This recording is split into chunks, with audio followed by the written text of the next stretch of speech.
Old Hindi movies review பார்த்துட்டு இருக்கோம். அதுவும் கிளாசிக்கல் மூவிஸ் அருமையான படங்களை தான் நான் வந்து ரிவ்யூ பண்ணிட்டு இருக்கேன். இப்போ காதலர்கள் இருக்காங்க. அந்த காதலர்கள் நல்ல முடிவு எடுத்தாங்கன்னா அவங்க வந்துட்டு சேர்ந்து வாழ்வாங்க, கல்யாணம் பண்ணிக்குவாங்க.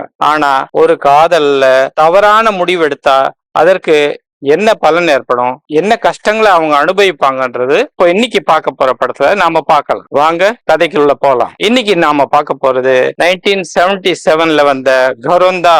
இந்த கரோந்தா படத்துல அமுல் பாலேக்கரும் ஜரீனா வஹாபும் நடிச்சிருக்காங்க. ரொம்ப அருமையான காதல் கவிதை. ஆமாங்க, காதல் கதைன்னு சொல்றதை விட காதல் கவிதைன்னு சொல்லலாம் இந்த படத்தை. அவ்வளவு அருமையான எடுக்கப்பட்டது. டைரக்டர் பீம்சென் அப்படின்றவர் இதை டைரக்ட் பண்ணிருக்காரு. ஒரு கம்பெனில அமுல் பாலேக்கர் வேலை செய்துட்டு இருக்காரு. அந்த கம்பெனில டைபிஸ்ட் இல்லாதால அந்த டைபிஸ்ட் வேலையும் அமுல் பாலேக்கர் செய்யறாரு. இப்படி இருக்கும்போது அந்த கம்பெனிக்கு டைபிஸ்டா ஹீரோயின் ஜரீனா வஹாப் அப்பாயிண்ட் ஆகுறாங்க. அவங்க வந்துட்டு தன்னுடைய இருக்கையில உட்கார்றாங்க. அவங்க டைப் பண்ணும்போது தவறுதலா டைப் பண்றாங்க. அப்போ நம்ம ஹீரோ அமுல் பாலேக்கர் அங்க போய் எப்படி சரியா டைப் பண்றது அப்படின்றது அவர் சொல்லி கொடுக்கறாரு. இதுல இவங்களுக்குள்ளார ஒரு ஃப்ரெண்ட்ஷிப் வளருது. அந்த ஃப்ரெண்ட்ஷிப்பே ஒரு காதலா மாறுது. இதுல இன்னொரு கதை என்னன்னா, இந்த பெண் அப்பாயின்மெண்ட்டுக்காக அவருடைய கம்பெனி முதலாளியான டாக்டர் ஸ்ரீராம் லாகு இவர் தான் வந்துட்டு ஜரீனா வஹாப்க்கு அப்பாயின்மெண்ட் கொடுத்தாரு. அதுக்கு எதுக்கு கொடுத்தாருன்னா, அவருடைய மனைவி, இறந்து போன மனைவி ஜரீனா வஹாப் முக ஜாடையிலேயே இருந்ததால ஹீரோயினுக்கு தன்னுடைய கம்பெனில வேலை போட்டு கொடுத்தாரு. இந்த லவ் வந்துட்டு அவருக்கு தெரியுது. தன்னுடைய கேபின்ல கூப்பிட்டுட்டு பேசுறாரு. நான் உனக்கு அப்பாயின்மெண்ட் கொடுத்தது காரணம் என்ன தெரியுமா அப்படின்னுட்டு ஹீரோயினை கேட்கிறாரு. அது புரியாம அந்த அம்மா பார்க்க அவர் சொல்றாரு, என் மனைவி முகமும் உன்னுடைய முகமும் ஒரே மாதிரி இருக்குதால் தான் உனக்கு நான் அப்பாயின்மெண்ட் கொடுத்தேன் அப்படின்னா அந்த பெண்ணுக்கு ஒரு மாதிரி ஆயிடுது. என்னடா இந்த ஆளு எதுக்கு நம்மளுக்கு அடி போடுறாரு அப்படின்னுட்டு ஒரு யோசனை ஆயிடுது அந்த அம்மாவுக்கு. அங்கிருந்து ஹீரோ கிட்ட வர்றாங்க. நடந்த விஷயங்களை சொல்றாங்க. ஓ அப்படியா, சரி சரி ஓகே வா நம்ம படத்துக்கு போலாம் அப்படின்னுட்டு ஹீரோ ஹீரோயினும் கார்டனுக்கு போறாங்க, பீச்சுக்கு போறாங்க, அங்கிருந்து சினிமாவுங்களுக்கு போறாங்க. இப்படி அவங்களுடைய லவ் டெவலப் ஆகுது. நாமும் ஒரு பிளாட் வாங்கலாம், நீ என்ன நினைக்கிற அப்படின்னுட்டு அந்த அம்மாவும் பார்த்துட்டு இங்கிருந்து பீச் தெரியுது, நீல வானம் தெரியுது அப்படின்னு சொல்றாங்க. பிடிச்சு போகுது. ரெண்டு பேரும் ரொம்ப சந்தோஷப்படுறாங்க. அப்புறம் போயிட்டு இதுக்கு கட்ட வேண்டிய அட்வான்ஸ் பணம் எவ்வளவு அப்படின்னு பார்த்தா 5000 ரூபாய் கட்ட சொல்றாங்க.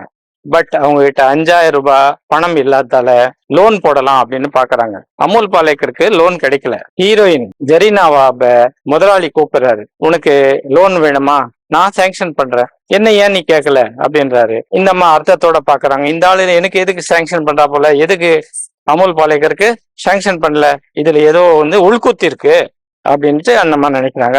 எனக்கு லோன் தேவையில்லைன்னு சொல்லிட்டு மூஞ்சில அடிச்சுட்டு நேரா வேலையை பார்க்க வந்துடுறாங்க. நம்ம அமுல் பாலேக்கர் ஒரு கடன்காரங்கிட்ட போய் 5000 ரூபாய் கடன் வாங்குறாரு. கடன் வாங்கிட்டு அந்த பிளாட்டுக்கு தேவையான அட்வான்ஸ் பணத்தை கொடுத்துட்றாரு.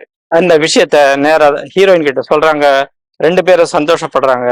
இந்த நேரத்துல தான் இடி மாதிரி ஒரு ஃப்ரெண்டு சூசைட் பண்ணிட்டதா ஒரு லெட்டர். அமுல் பாலேக்கர் ஓடி போய் தன்னுடைய அறையில போய் பார்த்தா ஃப்ரெண்டு என்ன எழுதியிருக்கான்னா, அந்த பிளாட் ஓனரு எல்லாருடைய பணத்தையும் எடுத்துட்டு எங்கேயோ தப்பிச்சு ஓடிட்டதா எழுதியிருக்கான். அதனால நான் சூசைட் பண்ணிக்கிறேன்ட்டு அவர் எழுதியிருக்காரு. அமுல் பாலேக்கர் ஷாக் ஆகுறாரு. இந்த விஷயத்த ஜரீனா வஹாப் கிட்ட சொல்றாரு. அந்த அம்மாவும் ஷாக் ஆகுறாங்க. அப்பதான் ஒரு வழி தோணுது. இப்ப கூட நம்மளால முடிஞ்சா நாம நம்முடைய ஆசையை நிறைவேற்றிக்க முடியும் அப்படின்னு ஜரீனா வஹாப் கிட்ட சொல்றாரு. நம்ம முதலாளி உன்னை அடையணும்னு விரும்புறாரு இல்லையா, நீ அவரை கல்யாணம் பண்ணிக்கோ அப்படின்னு உடனே அவர் ஷாக் ஆயிடுறார். ஆமா, அவரு ஹார்ட் பேஷண்ட், அவர் இன்னைக்கோ நாளைக்கோ போயிடுவாரு.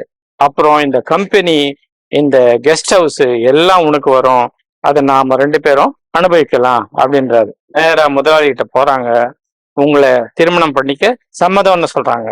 அவர் ரொம்ப சந்தோஷப்படுறாரு. ரெண்டு பேருக்கும் கல்யாணம் நடக்குது. இதுல 3 பேருடைய நடிப்பு ரொம்ப அருமையா இருக்கும். டாக்டர் ஸ்ரீராம் லாகுன்ற முதலாளி, ஹீரோயின் ஜரீனா வஹாப், அப்புறம் ஹீரோ அமுல் பாலேக்கர். அருமையான நடிப்பு 3 பேர் தான். இதனுடைய டைரக்ஷன் பீம்சென் ரொம்ப அருமையா டைரக்ட் பண்ணியிருந்தாரு. வாய்ப்பு கிடைச்சா இந்த படத்தை நீங்களும் பாருங்க. என்னோட ஹெட்லைன் டிவி யூடியூப் சேனலை சப்ஸ்கிரைப் பண்ணுங்க, லைக் பண்ணுங்க, ஷேர் பண்ணுங்க. உங்கள் உயர்வான கருத்துக்களையும் பதிவிட மறந்துடாதீங்க. மீண்டும் அடுத்து ஒரு உபயோகமான பதிவில் உங்களை சந்திக்கிறேன். அதுவரை உங்களிடமிருந்து விடைபெறுவது உங்கள் சந்திரசேகர். வாழ்க வளமுடன். பாரத் மாதா கி ஜெய்.